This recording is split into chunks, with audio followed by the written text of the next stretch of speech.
Well, good morning. I've done this before in like an hour and a half, and this morning we're going to do it in about 10 minutes.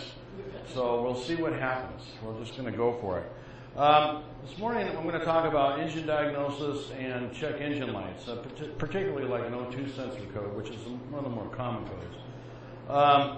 If you don't have a shop, and I know most of you people here have a shop now, so that if you don't have a shop, there's a particular sequence of events that the average person goes through when their check engine light comes on or their car starts misbehaving. They talk to a friend or neighbor or family member and ask them, hey, do you know anything about check engine lights? And then the next thing is they maybe try and find somebody that works on their own cars and they ask them about it. And then maybe they decide to buy the diagnostic 8-ball and they get the answer here. Hey, and look at this, it came up O2 sensor. Actually, believe this or not, it did come up O2 sensor right there. So there's many different ways of diagnosing. Here's another way, diagnostic dice, symptom, and you get the right color. All those are just about as accurate as talking to your neighbor, by the way. So there's a good chance you might actually be right with those items. The next thing is you go to the parts store. Somebody will finally say, well, go to the parts store or go to somebody and get a free code read, free scan. Well, this is a code reader or a scanner that's pretty typical. And what it does is it reads the code. That's it. It's a nice, handy little tool. We like to use that, but intermittent check engine lights come on, and we can't, of course, it only happens when the customer's at a certain place at a certain time, so we'll put that in the car, and then it'll read it. We can go from there. Okay, the difference between a code reader and a scanner, that's about a $100, $150 tool. The scanner, this is not only a scanner, but a lab scope. And it'll give me all the information of all these sensors at one time on the screen. This will give you a code and nothing else. This will give you all the information of all the different sensors on the screen at one time, so I can tell if something else is affecting that part. And this one here does the lab scope function. That one, the Vertronics actually does, this one here actually does reprogramming. So if a car needs to have something reprogrammed, a factory update, I can actually reprogram that component on the car. And and this also shows all the perimeters of all the sensors. So this also has factory information. I can scroll down in and get specs and TSBs and all that kind of stuff.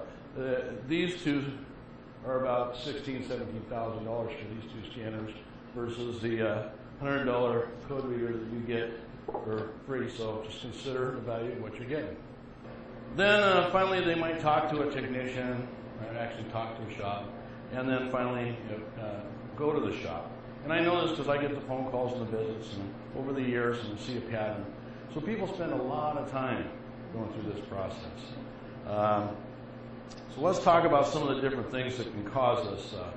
And we'll start with just some universal O2 codes, the slow response code, which is probably just an old sensor, a bad heater circuit for the newer ones, and which could be a wiring or an O2 problem, or a open or shorted code, which could be wiring or the circuit. Now, there's a bunch of things that they're called lean and rich O2 codes.